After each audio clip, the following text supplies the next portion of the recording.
이 형편분이 조금 빨리 경험하신 것 뿐이에요. 제가 보기에는 수년 내에 아마 이런 흐름들이 계속 강풍처럼 몰아닥칠 겁니다.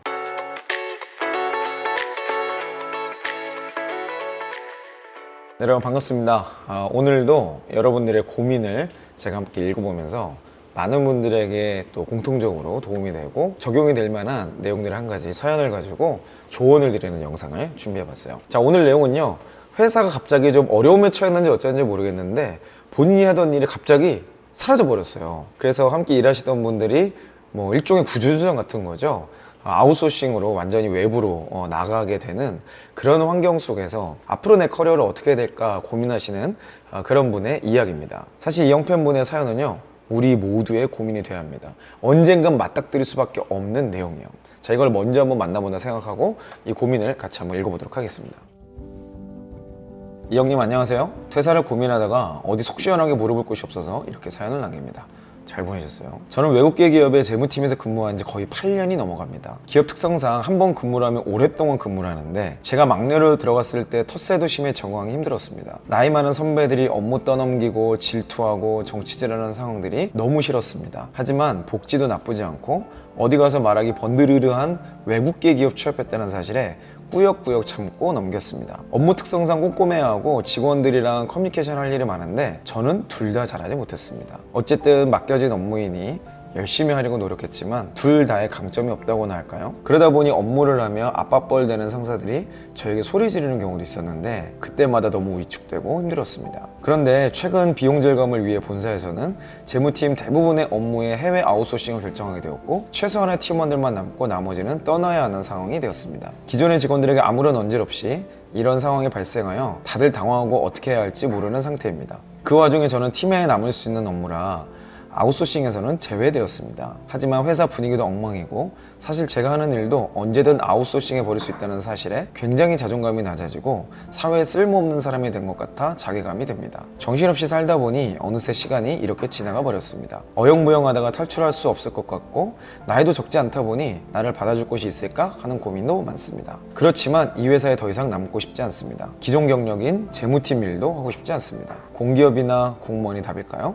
네, 참 어려운 상황이죠. 듣기만 해도 굉장히 답답해지는 그런 상황을 오늘 사연으로 보내주셨는데요. 많은 분들의 고민이 되어야만 하는 주제입니다. 사실 제가 예전에 코로나 이후의 세계라는 책을 여러분께 추천드린 적이 있어요. 그 책에서만 그렇게 얘기하는 게 아니라 많은 미래학자들이 우리가 앞으로 만나게 될 직업적인 세계의 변화를 이렇게 예측해요. 뭐 여러 가지 소리가 있지만 그거를 그냥 좀 심플하게 두 가지로 좁히면, 첫 번째는 AI를 통해서 계산하고 논리를 짜고 프로세스화하는 이 모든 것들은 대체된다. 그리고 두 번째 변화는 로봇을 통해서 우리가 물리적으로 해야 됐던 많은 일들이 대체된다. 자, 그럼 결론적으로 무슨 일이 남는다는 걸까요? 사람만이 할 수 있는 일을 해야 된다. 그게 대체 뭘까? 그 코로나 이후의 세계에서 제이슨 센커는 지식 근로자 혹은 필수 근로자가 돼야 한다고 이야기합니다. 근데 여기에서 말하는 필수 근로자라는 거는 엄청난 자본을 갖고 있거나 어마어마한 통찰력을 갖고 있거나 뭐 아주 소수겠죠.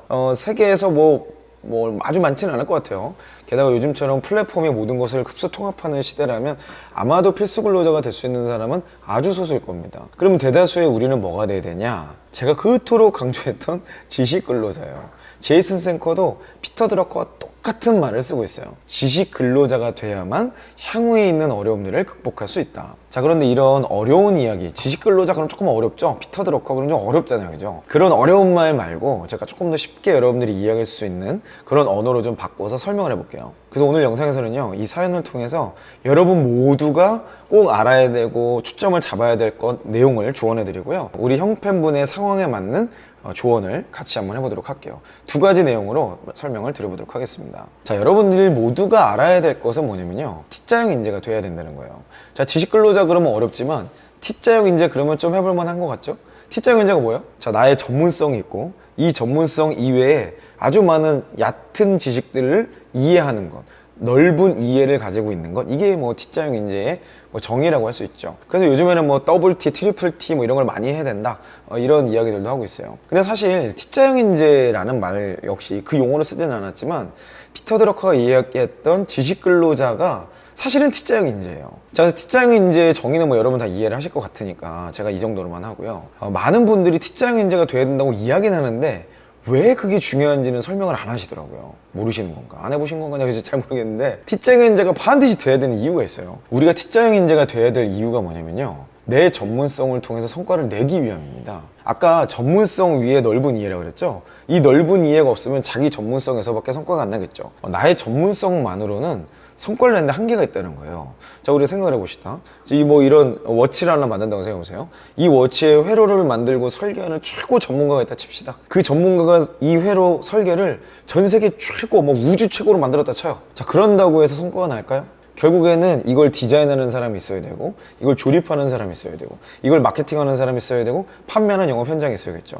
이 모든 것들이 잘 결합이 돼야 상품으로서 가치가 생기는 거예요. 이 현대화된 경영 시스템은 대부분 직무를 중심으로, 조직을 중심으로 분업화되어 있습니다. 이 분업화를 통한 전문성을 이야기하고 있기 때문에 단순히 이 I자로 대변되는 나만의 전문성으로는 사실상 성과로 최종 결과물을 만들어내는 게 어려워요. 이걸 좀 더 빨리, 좀 더 쉽게, 좀 더 잘하기 위해서는 나의 전문성과 다른 사람의 전문성을 잘 연결시킬 수 있어야 돼요. 이 다른 사람의 전문성을 연결시키기 위해서 이해가 필요한 거죠. 자, 거꾸로 얘기하면 이 전반적인 이해의 토대 위에 무엇이 가장 중요한가, 나의 전문성의 깊이는 어디까지 들어가야 되는가를 판단할 수 있는 겁니다. 자, 그럼 우리는 어떻게 이 전문성을 가질 수 있게 될까요? 우리는 큰 그림을 보는 눈이 있어야 돼요.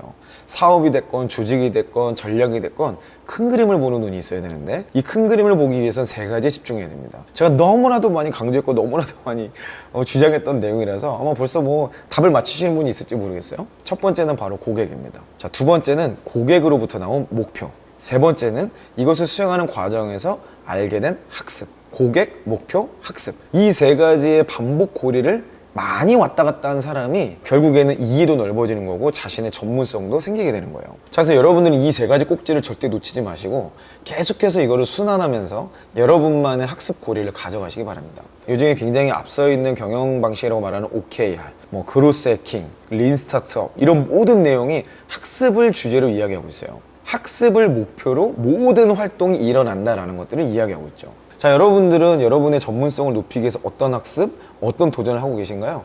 이 부분에 대해서 여러분들이 생각하시는 오늘 하루가 되었으면 좋겠습니다. 자, 그렇다면 우리 형편분에 대한 좀 구체적인 조언을 해볼까요? 저는 공기업이나 공무원으로 가는 것은 조금 더 생각해 봤으면 좋겠어요. 그렇게 생각하는 첫 번째 이유는 외국계 회사에서 근무를 했다는 특성입니다. 외국계 문화는 우리나라 기업 문화랑 좀 다르죠.